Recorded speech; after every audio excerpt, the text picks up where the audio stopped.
We now call 25 CR 329, the state of Texas versus Charles Darrell Johnson Jr. That's you. Yes, sir.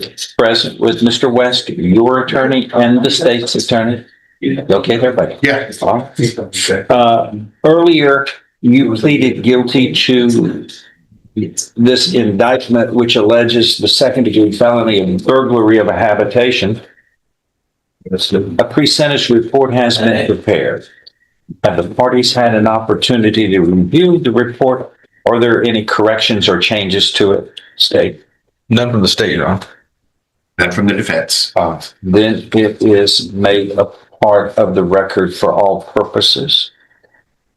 There is an agreement that's been reached where whatever sentence the court assesses shall not be more than 10 years imprisonment.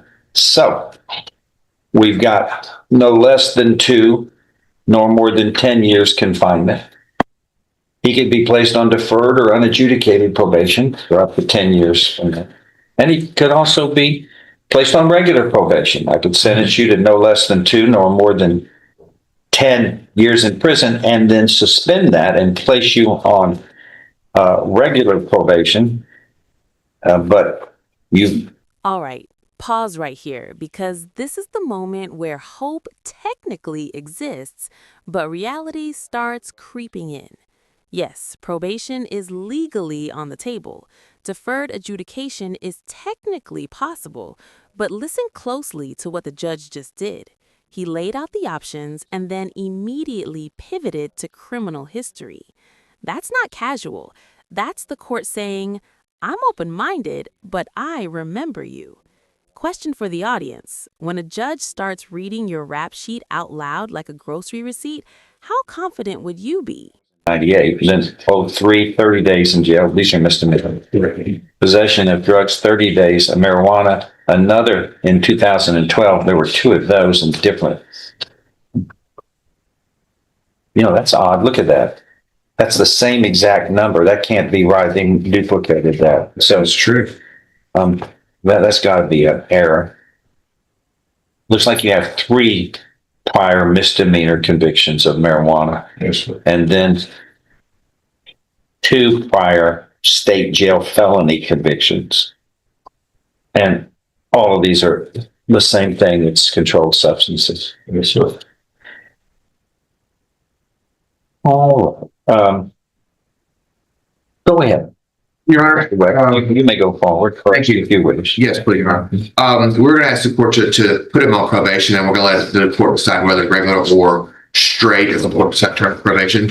Looking back at his criminal history, as you see, His time, the credit, please. Thank you. Go ahead. and like the court just mentioned, all of his prior criminal history is all from drug issues. The most recent one looked like the last one was in 2012 was the last conviction. So it's been quite a while since he had any problems with convictions. The biggest thing I want to point out on the PSI, Your Honor, is in the statement of interested parties that the victim of the case, who, I don't know if the court remembers, we actually had a trial. This was a plea during the trial. Ms. Part already testified about what was going on. But she did state there in her statement that she does not have an objection to the defendant receiving probation. So if the court was to give probation to this individual, this defendant, the victim is already on board with that, is okay with that. Also, the last sentence there, she said she asked the court to order the defendant not to have any contact with her in any way. If you were placing him on probation, you could make that an order and keep him away from her for up to, and I'm sure the court would do this, 10 years, versus if you send him to prison, we all know that he's not going to do a full 10 years, and then the court would have no control over keeping him away from Ms. Parr at that point. I mean, she can go down and get a protective order or something like that, but it's out of this court's hands. But if we were to give him probation, then the court could order him to stay away from her and make it a condition, and that if he violates it, then he goes to prison for up to 10 years of his regular probation, and if the court defers it, up to 20 years. That would give the court a bigger hammer if the court wanted to do a deferred probation. You could sentence him to a longer time if he did violate probation. Also, I think they indicated some drug treatment. I think we can get them evaluated to see if drugs are still an issue. Like I said, I know there's a history of drugs, but the last one, like I said, was not, the conviction was in 2012. So I think that probation is probably the best in a case like this.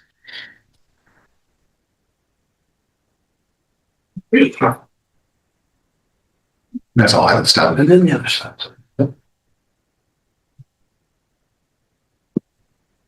This is a strong defense argument. On paper, victim not opposing probation, no recent convictions, treatment options, court supervision. It's logical, it's structured. But here's the cold truth of sentencing hearings. Logic doesn't outweigh violence. And when a defense leans heavily on the victim is okay with probation, judges start thinking about something else entirely. What happens the next time? Because sentencing isn't just about mercy, it's about risk. He just starts beating her, ends up choking her out several times where she passes out, and she's eventually able to escape. He flees, and then the kids suddenly show up again after he drops them off down the road. Again, she could have very easily died in this situation, Your Honor. I believe it warrants every bit of the 10 years. And even now, the defendant continues in his PSI to contradict the evidence that was presented in the testimony for both her and what her kids, the statements her kids had given as well. He continues to not take responsibility. And in fact, he says, I went ahead and went with it because he said I could get 20 years and I didn't want 20 years. So I still don't have him acknowledging that he did this, and he's still not taking responsibility, Your Honor. And I believe he deserves no less than the 10 years, Your Honor. Any response? Your Honor, And there it is, the tone shift. Once strangulation enters the record, this case changes categories. Courts treat choking differently because it's one of the strongest predictors of future lethal violence. That's not drama, that's data. And notice what the prosecutor hits hardest: lack of accountability, not denial, not excuses. Because in sentencing court, failing to take responsibility can hurt you more than a bad criminal history ever will. Ask yourself, if someone won't admit what they did, how likely are they to stop? Hold on, it's all about what the facts are. Yes, I asked everybody, is there any changes or corrections to the pre-sentence report? And there were none. Let me read the second line of paragraph 2 under police version. The second paragraph: on the above date, Charles Johnson snuck up on his girlfriend, Nisha Parr, as she was trying to enter her residence in Beaumont. Johnson then forced his way into the house behind her and began assaulting her. I'm sorry, he forced his way is a violent act. Okay, let's correct the record. You weren't invited in. It says you forced your way in, which means it was without her volition, and then assaulted her. Your Honor, this is not his statement. He doesn't.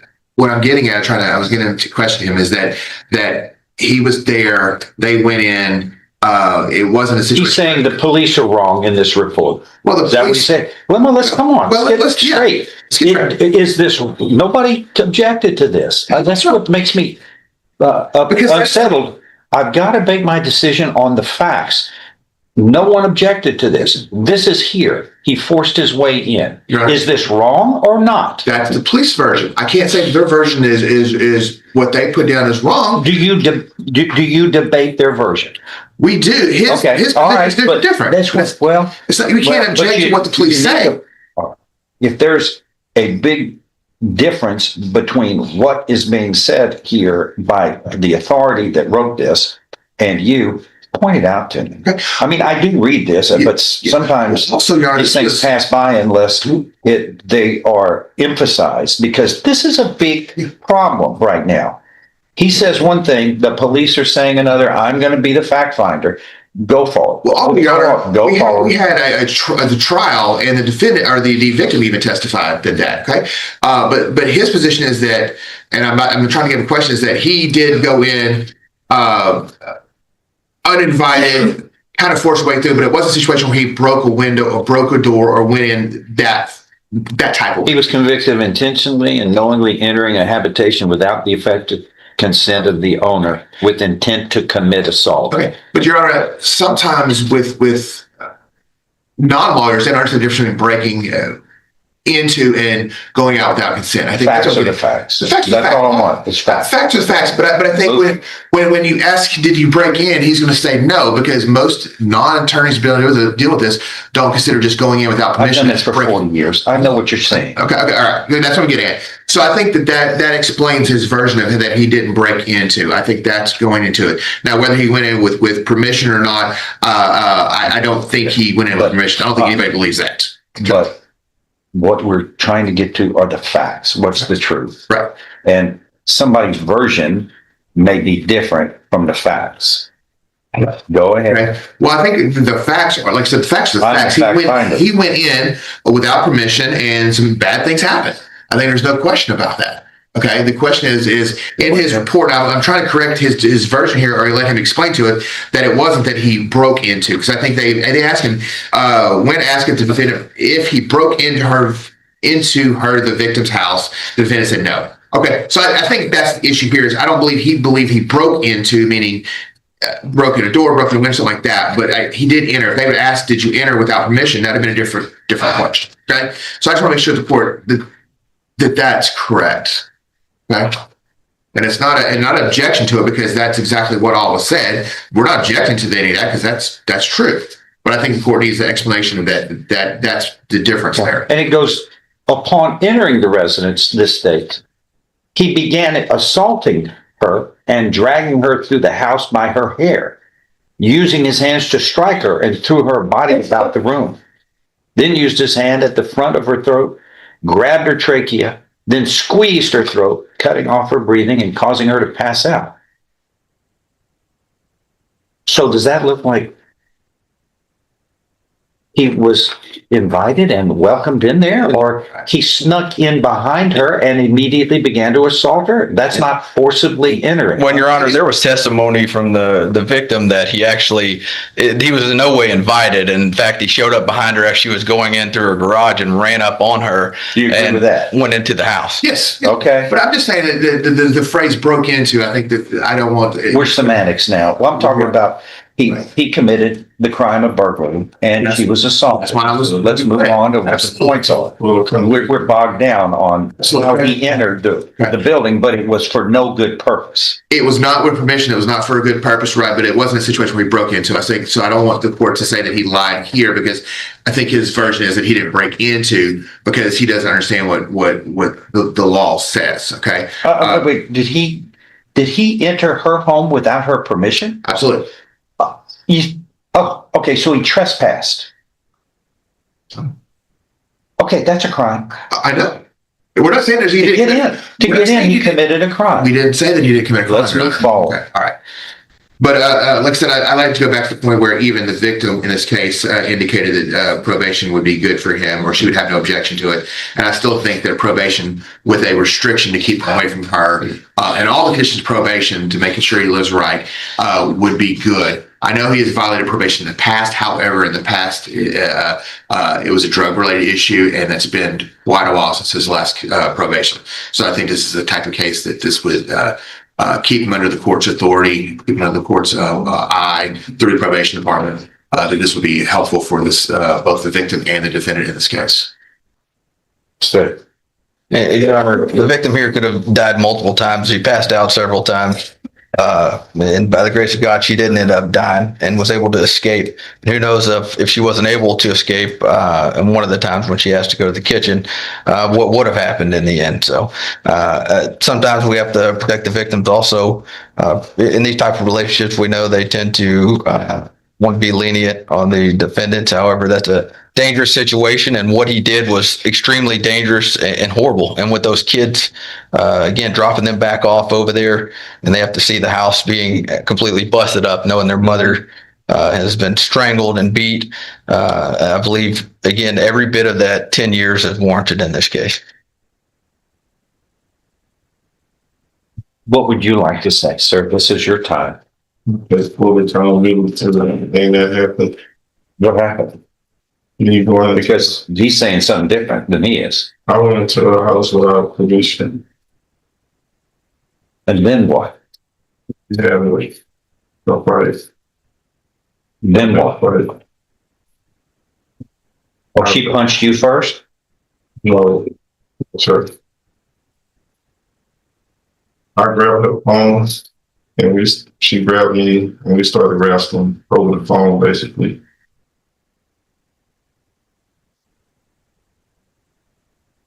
I had no intent to try to kill her or harm her or do anything. Well, it says you dragged her through the house, used your hand to squeeze her throat, cut off her breathing, causing her to pass out. When she would regain consciousness, you would continue your assault and squeeze her again. This assault went on for several hours before she was able to escape her house, running to a nearby business where a citizen was able to contact the police for her.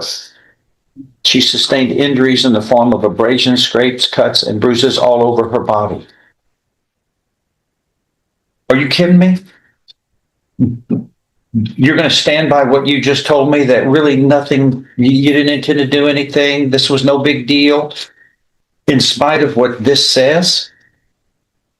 You don't understand and appreciate the seriousness of what happened in this person's home where she's supposed to live in peace? Yes, sir. Okay. Here's another statement that I don't understand that you made to the probation office. When asked how you're going to do if granted probation, you stated, "I'm going to do good. I'm not really a drug guy." Really? What are you? How many convictions do you have of drugs? It's pretty. Wrong. Do I know more about you than you do? No, in 98, you were convicted. 1 year adjudicated probation of illegal possession of marijuana. In 2003, 30 days in jail. In 2012, 30 days in jail, marijuana. In 12, 30 days in jail. In 2002, let's talk about the felonies now. 2 years stay jail, probated for 5 years for drugs. That's 5. That was revoked, and you received 6 months state jail. And then in 2009, 6 months in the state jail. 2 felonies and 1, 2, 3, 4 misdemeanor drug convictions. But you're not a drug guy. You don't have an answer to that. No, that's me. Because it's just nonsensical. I was speaking about recently. Oh, recently, you mean since you've been in jail? You don't use marijuana in The jail. last 12 years, I haven't been. Let me ask you this. This event, was this caused by drugs? No, sir. So this is the way you act when you're sober? No, sir. Yes, it is.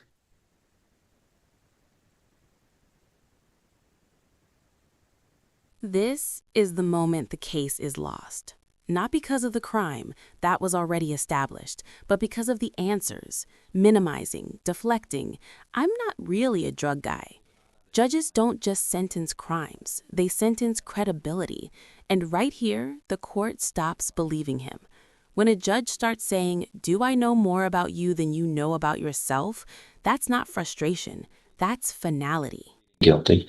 There's sufficient evidence supporting your guilt, your plea of guilty from State's Exhibit 1 admitted to your hearing to find you guilty beyond a reasonable doubt. I now find you guilty beyond a reasonable doubt, and I am following this agreement. The agreement is whatever sentence shall not exceed a cap of 10 years imprisonment.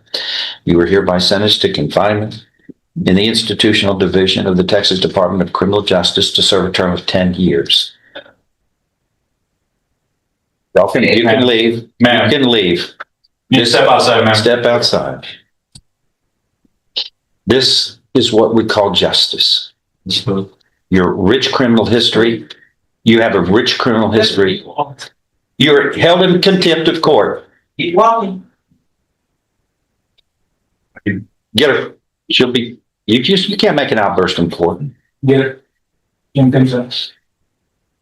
Hey, You're going to be given credit for all time you have served, but you can't invade somebody's home and assault them. And with your rich criminal history, we knew better. All right. Okay. Anything else to add? No, Your Honor. That is all. You can't make an outburst in this court. I'm You sorry. can be held in contempt of court up to 6 months, ma'am. Are you related to somebody here? I'm sorry, sir. I apologize. Or that's okay. Are you related to somebody? Who do you know? This man? Yes, sir. How do you know him? He's your brother. All right. You were here and you heard what this was all about, right? Did you hear? Okay. It's a very serious thing. Yes, sir. And his criminal history was, but here's an issue when he gets out, the family needs to help with this. It's still a drug issue that he's struggling with. And he says he doesn't have a drug problem, but I think a lot of this is based upon what is out there. People don't know what's out there. What the people are manufacturing cause folks who take it to do odd things. And it's very serious. Some people are dying out there right now for some of this. But I think you're a rational thinker when you're not inebriated with drugs. And I just wish that seems to be your problem. But then you tell me I don't have a drug problem, but you've got all these convictions for drugs. But it's one of these things that the family's going to have to help you.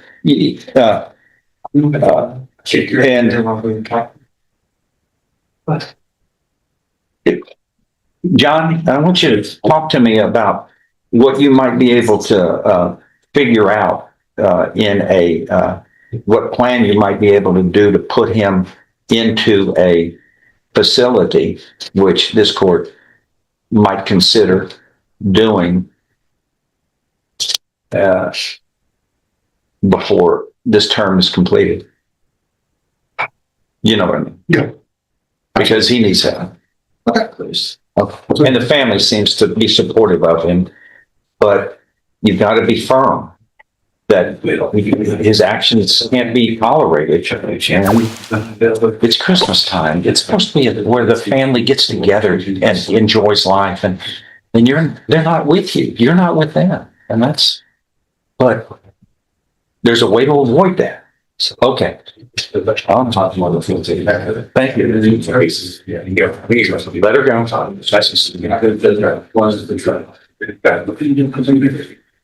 Thank you, sir. Yes, ma'am. Yes, sir.